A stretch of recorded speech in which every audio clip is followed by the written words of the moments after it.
Hello, I'm Anthony. Today, what I'm going to attempt to do is to give you a definitive introduction to the world of compression.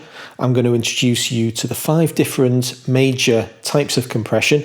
I'm going to give you examples of each of those types of compression. I'm going to outline some heuristics, which means essentially kind of guidelines to the best sorts of uses for these different compressors. And we have to understand, I'm not going to say this too often today, but everything has crossover. There really aren't any definitive absolutes in audio mixing, but that doesn't mean to say we can't infer a lot of really good general principles, and that's what we're going to focus on today.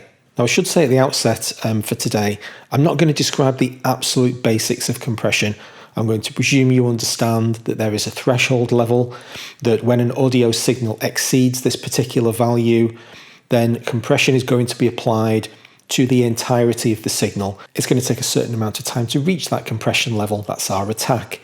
Once the audio signal drops below this magical threshold, the compression is going to tail away, leaving the original audio signal intact. That's our release phase. All of that is described in so many different places. I don't really want to go over those absolute fundamentals today. Instead, I want to look at compression from a different perspective, and that's really total energy. What we have on screen at the moment is a very simple representation of an audio signal over time. We have a period of time at the beginning of the audio signal, which we call the transient phase. Now, it could very well be that your audio signal doesn't really have any transients. If you have a very breathy, elongated saxophone note, then there's hardly any transient energy there. Because what we're talking about really, and this is a very general principle, is about the first 50 to 60 milliseconds. I've put 50 in this chart for the sake of simplicity. So it's a tiny amount of time. The really interesting thing about your transient energy phase is that a vast quantity, a hugely disproportionate quantity of the DNA of the sound is contained in the transient phase. In the case of a kick drum, almost all of the energy of the sound occurs in the transient phase. That's a very clear and distinct example where you have an extremely short note and the kick drum is almost completely done within 50 milliseconds. That's clearly an extreme example, but you would be amazed at how important these first few milliseconds are. A very famous example I came across one time, which I absolutely loved, was that if you listen to an oboe or a flute, then if you cut off the first 100 milliseconds of sound, it actually becomes very difficult to identify which of those two wind instruments you're listening to. The DNA is baked in to this very beginning phase, and that's why it has its own name. It's so important. From that point onwards, we enter the sustained energy phase. This is everything else to do with that sound. If the sound's playing for 5 seconds, then the overwhelming amount of total energy, the air pressure vibrating your ears, is generated by the sustained energy phase. What we do when we apply compression to a very large extent is that we alter the balance of these two zones. And it's the detail of how that energy transfer takes place from the transient zone into the sustained zone.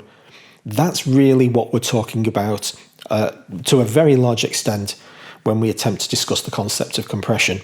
So let's add some compression to this chart. This is a different perspective on compression. Ordinarily, down the left-hand side of a compression graph, you would see threshold. And in those circumstances, we're talking about when are we going to begin our compression process. Well, I'm taking for granted that there is going to be a threshold reached. And I'm now talking about how much compression we're going to apply, because there's a trade-off. You don't get anything for free in the audio world. If you make a change to the sound, particularly something as impactful as compression, you're having a very dramatic effect on that sound. And here on the left-hand side is that trade-off. If we leave the sound alone and we apply no compression, let's say for instance a classical performance, very often fans of classical music will profane of compression because they want to hear the absolute raw performance by those human beings in that room on that day. They want to see the interaction of the human beings creating the mix. They don't really want any artificial treatment of the sound at all. A classical performance very often has a very wide dynamic range. It can be terrible music to listen to in the car because the dynamic range is so big that you can have periods where the rumble of the car just renders it almost inaudible. But if you're listening through very high quality speakers, you're going to hear all of this clarity and individuality of each of the individual instruments. The reason why we interpret these differences as clarity is because variations in sound, and again, a lot of the variation, the majority of the variation in most sounds occurs very early on in the sound, the first 50 milliseconds, the transient phase. Then we can accentuate or diminish this sense of clarity by compressing the signal. We're going to get rid of those peaks. We're going to lift the floor, the quiet notes up to meet some sort of median level. What that's going to allow us to do is have some sort of stability or density to the sound. We're homogenizing the sound. We're making it more similar. You'll see terms such as glue or softening when we're applying compression, because we're basically rubbing away all of the peaks, all of the really dramatic stuff up at the top. We're taking that quiet stuff and we're bringing it up to meet the highs from above, and everything is meeting in this middle zone, which makes it much easier to listen to. You know, if you've got a vocalist who's varying their distance away from the mic, applying compression is just going to smooth that all out and to a large extent make the sound more pleasant. It's also going to make it much easier to mix because each sound now has a much more defined place in that piece of music, both from a frequency context and also an amplitude context. But this is a trade-off. There are good and bad qualities about stuff at each end of this compression matrix. And so we have to decide how much we want, how much individuality we want to steal from that piece of music in order to make it more manageable and listenable. As you're going to see today, different types of compressors have different strengths and weaknesses in these two regards. Sometimes we'll want to grab a sound very, very quickly, as in the case of a kick drum or a snare drum, where that sound is happening very, very quickly. You could quite easily have a kick drum perform the majority of its work in the first 15 milliseconds. And so if we want to have any dramatic impact on that sound, if we want to process it effectively, we're going to need a compressor with a fast attack. The attack phase is all about how quickly can we grab that sound. Different compressors have different speeds of attack. If we want to process a kick drum, we're going to need a compressor that has a fast attack. There's another element that we're going to talk about today, which is the knee, but we're not quite ready for that yet. Let's move on to the next slide. So what I've introduced here is the concept of threshold. So now we're thinking about threshold in a different perspective. What we're basically saying is there's going to be some point at which the audio signal has reached a threshold. And at some point in the future, there's going to be a moment when we drop below this threshold and we begin to release our compressor. We're basically not interested in compressing the signal anymore. And so the blue line at the bottom of the graph is representing the actual amount of compression that's going to be applied. We start out leaving the signal completely unaffected. When we reach the threshold value, we begin to introduce our compressor over the course of the attack time. And then we consistently compress everything above the audio threshold, this is the blue line, until our audio drops below the threshold, and then the compressor releases again. That's a lot of moving parts, and it's not surprising when we think about it in these terms why there are so many different types of compressor. But the first one we're going to talk about today is the field effect transistor compressor, or FET compressor. FET compressors are famed for having very fast attack and release times. This makes them ideal for processing drums. The most famous FET compressor is the UA 1176. There are so many different 1176 emulations to choose from. I've happened to own the Arturia bundle, so we're going to have a look at that one today. And here's a quick look at some of the characteristics. There's a lot to unpack in this characteristics section. We'll come back to there shortly. We're not talking about knee just for now, and this is a very important characteristic of the 1176. The right-hand column, we have some distortion. Let's have a look at this song. So this is a song of mine that I wrote a few years ago called Shades of Blue. Every one of the compressor types we're going to discuss today is in this song somewhere. We're going to start off by soloing just the rhythm, and I'm going to mute the kick drum and snare. They've both got FET compressors on them, so I'm going to mute them both. We'll get the rhythm running, listen to it. What you're going to hear is a kind of lack of definition in both of these instruments. The kick drum is going to sound sort of flubby and it's not being controlled at all. The snare is going to lack any real kind of energy or enthusiasm for getting involved in the sound. As I bring both of them in, hopefully you'll hear the compressor just more clearly defining each of those sounds.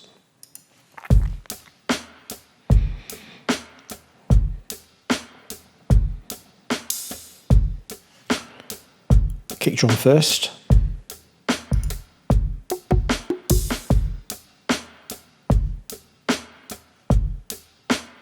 Now snare.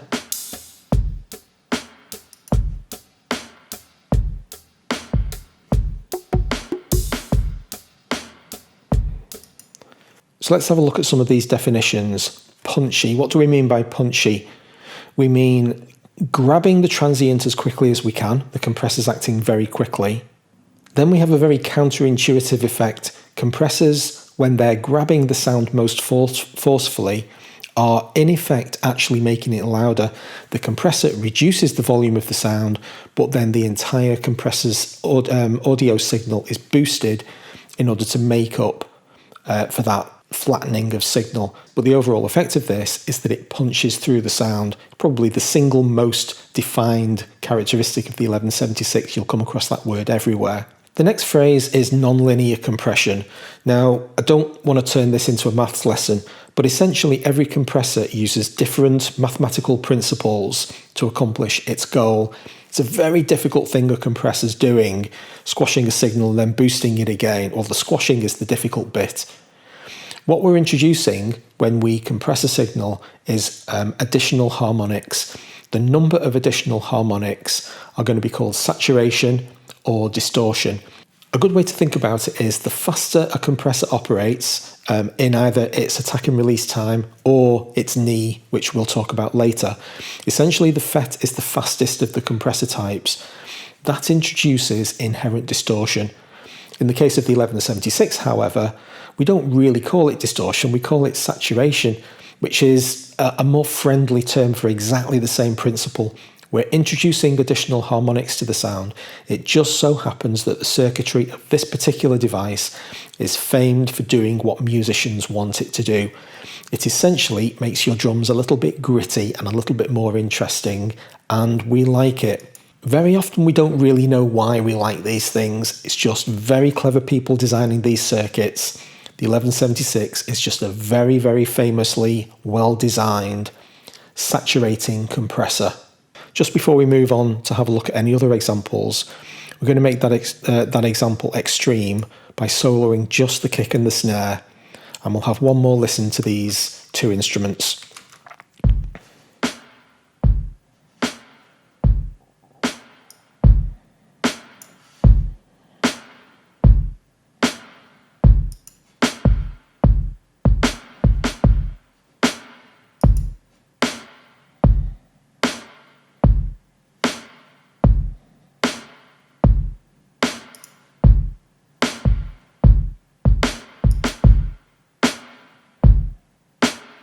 Soloing in this way is an interesting thing to compare on with off. I would never attempt to mix with that much solo. I wouldn't change any of the settings on the compressor in solo. You've got to hear it in the context of the song, because only then do you really get to feel the impact of the compressor coming in or coming out. When you listen to it in solo, you get in a totally distorted view, excuse the pun, a totally inappropriate view of what the compressors are actually doing. Now that I've said that, I guess we need to demonstrate it. Let's turn them both off and listen to it now in the context of the entire piece of music. Bound by this fever, and time's frozen gaze, a hollow sound escapes me and forms a dusty haze. Bound by this fever. The second compressor type is the optical compressor. The most famous optical compressor is the Teletronics LA2A. Again, this is another instrument that many plug-in manufacturers have emulated. Today, I'm going to be demonstrating the Waves CLA2A.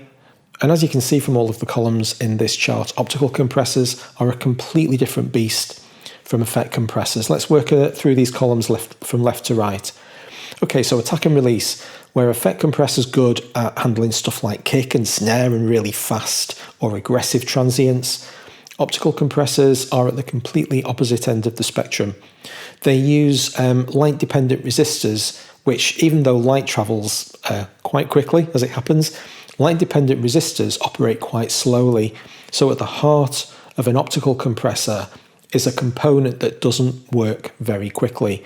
What that means is that you're going to get slow attack and release. So this isn't going to be particularly good if you want to perform surgical operations on sounds with fast transients. What it does really well, however, is it concentrates most of its interest in that other energy zone, because sustained energy, which is the vast majority of most sounds, is where optical compressors really shine. In the use case column, I could have put basically any instrument without very fast transients. So even though I've included guitar, if you have a guitar sound with a very fast transient, come on, use your common sense. What we're talking about here is longer, maybe chord-based stuff or arpeggio-based music. Now, we've not dealt with the detector column yet, so let's have a quick look at that. There are two different primary ways that compressors can look at sound. They can look at it instantaneously. What's the loudest thing that's happened at this moment in time? That's how effect compressors work. Optical compressors don't. They operate over a period of time.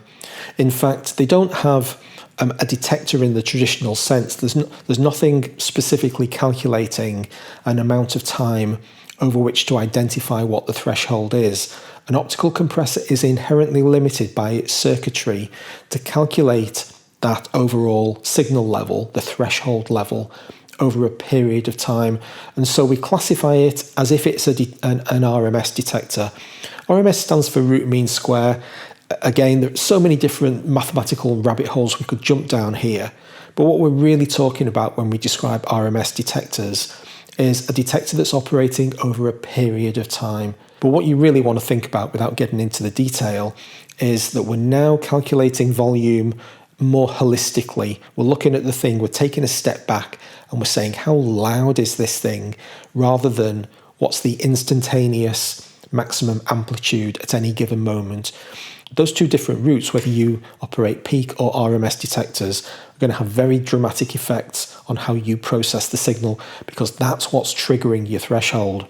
Let's have a quick look at some of the characteristics of optical compressors. They're frequency dependent. The signals that are going in to this light-dependent resistor operate differently depending upon the frequency of the light that's hitting the components. And so we're going to get different results depending on the tonal characteristics of the sound. Let's not worry too much about the specific definitions of what those differences are. Just concentrate on the fact that we have different processes that are having different results, and we're going to use our ears to decide which ones we like. The bottom line is that optical compressors are famed for being quite transparent. They don't introduce a lot of saturation, so our distortion column is set to low. So it's good for smoothing out audio with fewer transients. And then I've added an additional note, good with bass because of the slow attack. So let's see that in action. Here's my bass track and here's my compressor. Let's solo it to start with, and then we'll bring in the rest of the music. So I'm going to mute the compressor, just the bass line on its own. It's a very elongated bass line.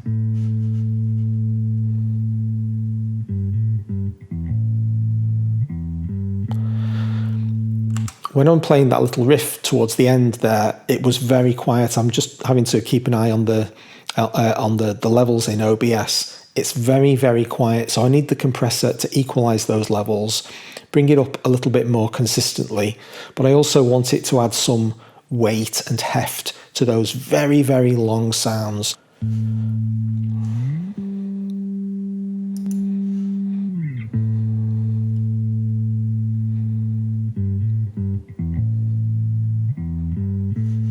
Bring the rest of the track in. And time's frozen gaze, a hollow sound escapes me, and forms a dusty haze. Bound by Listen this to the bass line just disappear. And time's frozen gaze, a hollow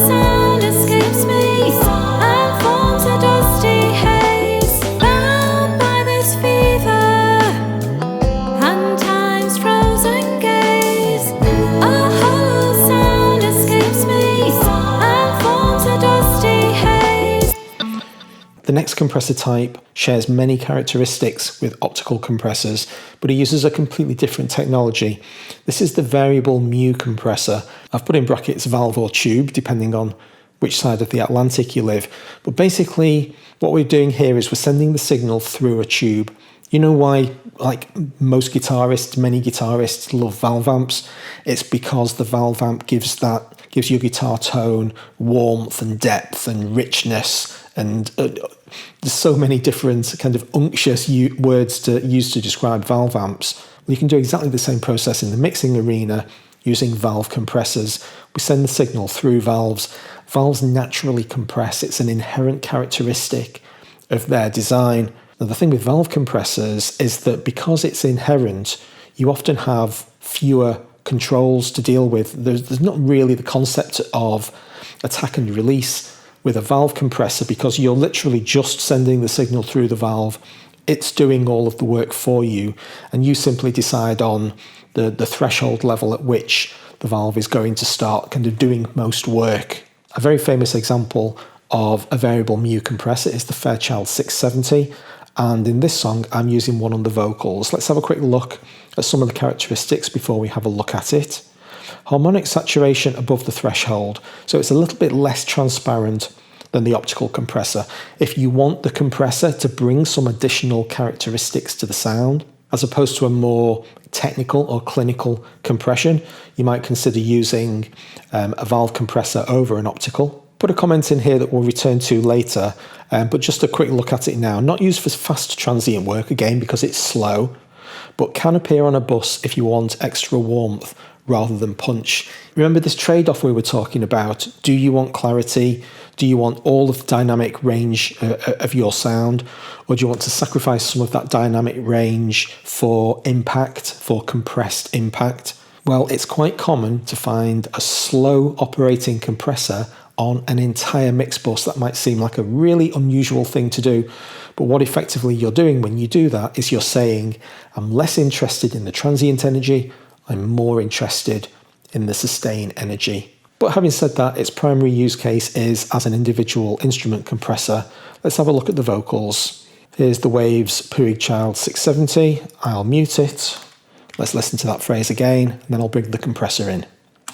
Bound by this fever, and time's frozen gaze, a hollow sound escapes me, and forms a dusty haze. Bound by this fever, and time's frozen gaze, a hollow sound escapes me, and forms a dusty haze. So when you're listening to time duration compression, as is the case here, you're using your ears for a completely different reason. You're listening for an overall effect, a thickening or a warming, all those terms we looked at in that comparison chart earlier. Let's bring it back. Stability, density, low energy. I should have added glue here as well. That's a term that you very often see described when introducing compression. It's all about making your sustain sounds, your long duration sounds, sit better in the mix. By regulating their amplitude, then you have a better opportunity to carve out a place for them in the mix, both from an amplitude perspective, but also the compressor is inherently doing work, particularly in the case of the variable mu compressors. They're introducing additional harmonics. We use the word saturation to describe this extra frequency that's being added, and we don't use the word distortion because it's completely inappropriate. They're really one and the same thing, those two words, but we use them in different contexts because there's nothing distorted from subjectively about what the Fairchild's doing to the sound. It's saturating the sound with valve loveliness. We'll listen to this vocal one more time, A being between the compressor being off and being on, and try to hear the overall boost of the vocals level. I've scrupulously volume matched all of these compressors, by the way, so it's not introducing any additional loudness to the signal. You're simply hearing an enhanced version of the same sound. Bound by this fever, and time's frozen gaze, a hollow sound escapes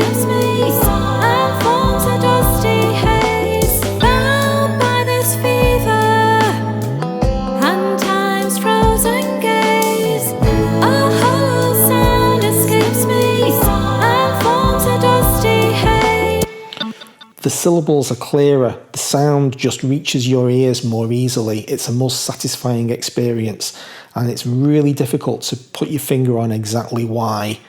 That's what variable mu compression brings to you. It's the most intangible, but probably the most glorious, in my opinion, of all of the compressor types. Next up, we have VCA compression, stands for voltage controlled amplifier. I've added 2 to this list today because they have a very wide range of applications.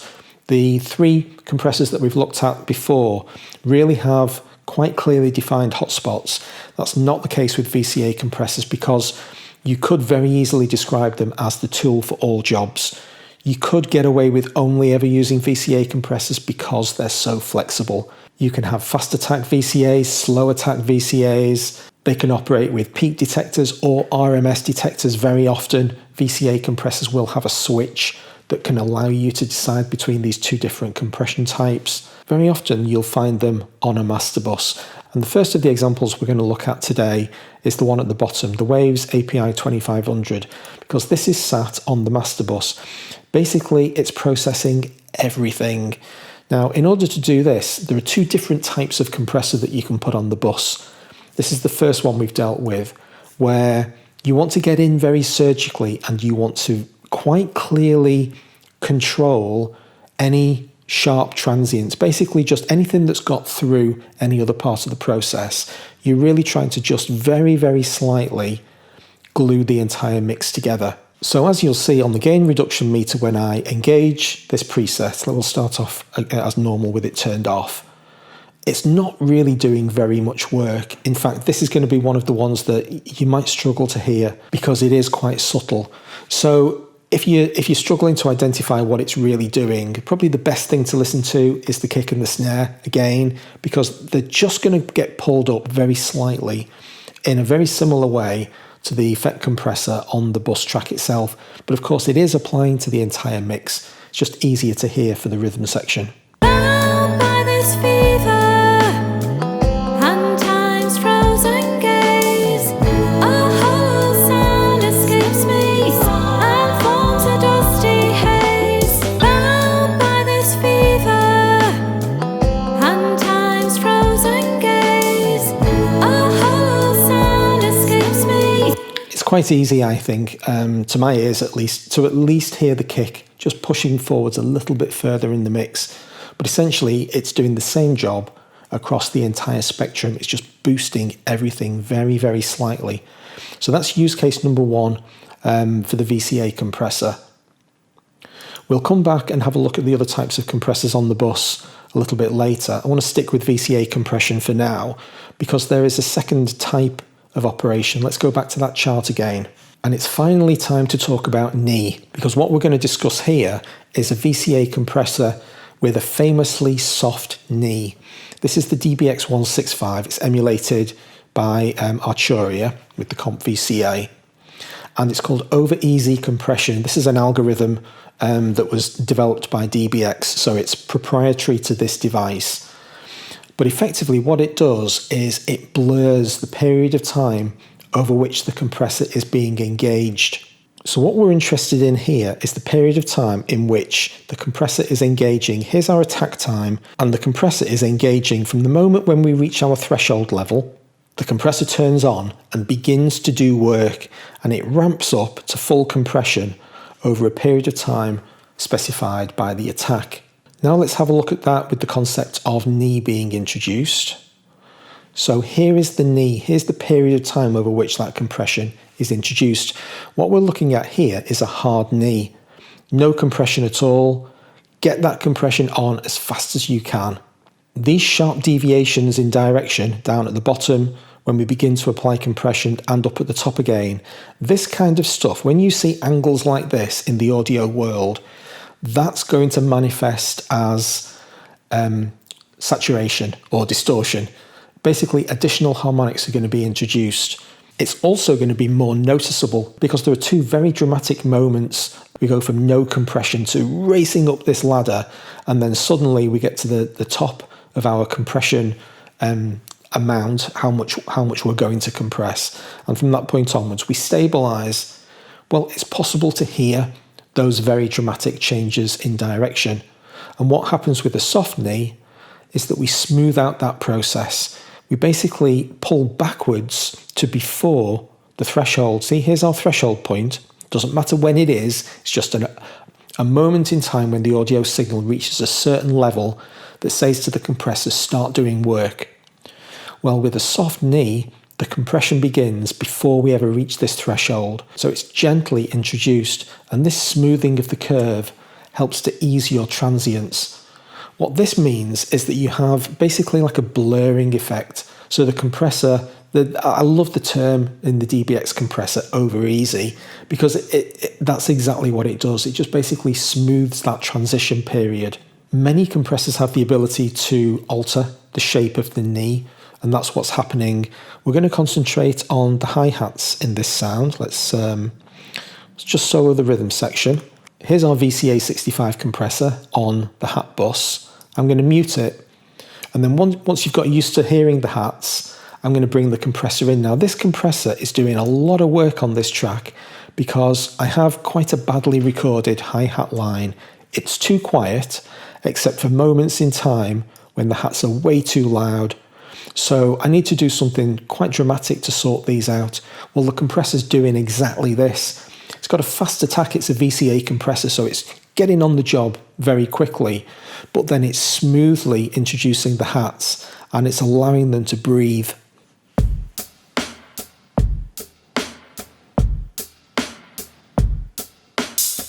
So that's way too loud, that open hat. There's another one right at the end. Now let's introduce the compression. You're going to hear those volume differences diminish, but you're also going to hear the overall hats just breathe much, much more.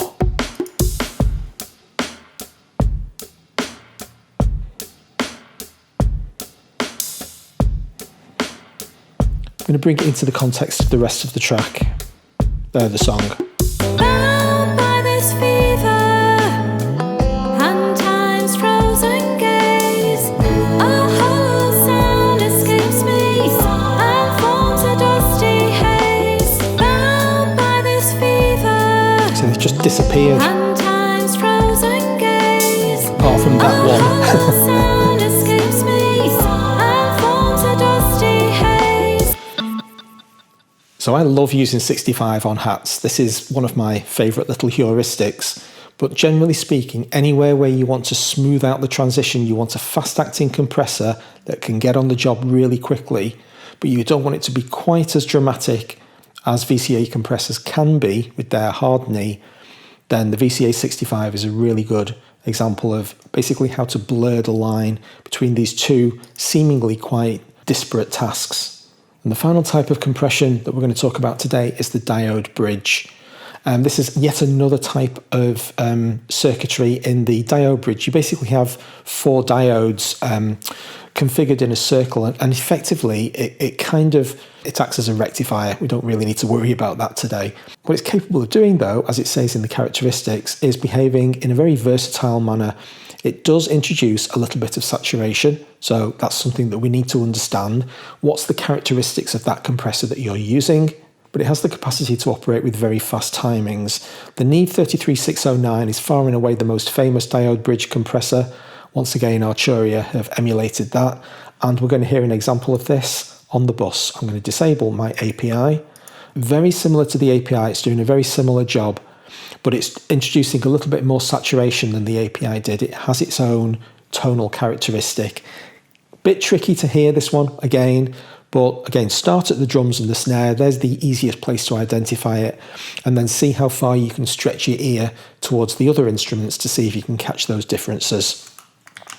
Bound by this fever and time's frozen gaze, a hollow sound escapes me and forms a dusty haze. Bound by this fever and time's frozen gaze, a hollow sound escapes me and forms a dusty haze. Hopefully you just felt the entire mix just breathe a bit more fully. It's just a little bit richer.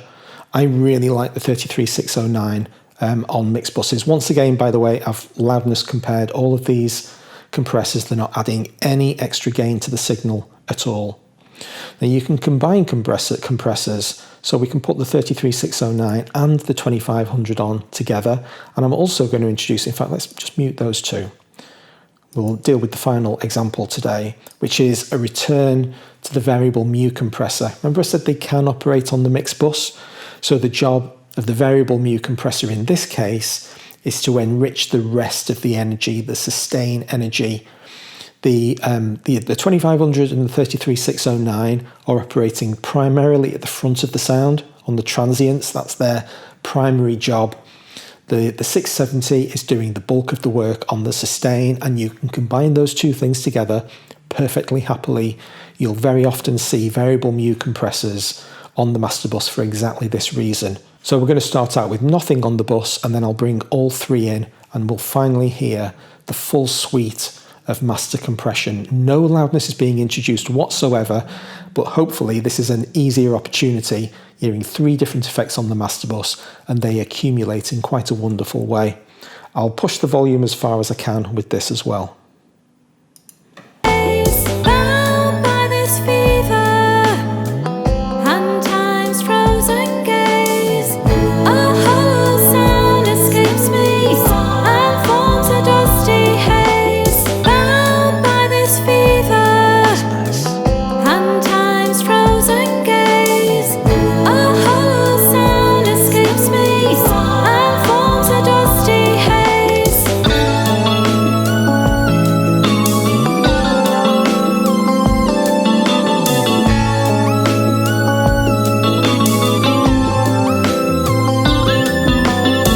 All that wonder, all those songs, somehow gone and left unspoken, fading like the sunset's frown, sailing down beyond the far horizon. And I hope that's given you a decent introduction to compressors. I know it's a very weighty subject. There was no way I could do this video any faster than this, but I wanted to cover all 5 major types today and give you real-world examples of different applications of each of those types. Hope you've enjoyed the video. Please hit like if you did. Don't forget to check out my other content. I'll see you again. Thanks very much.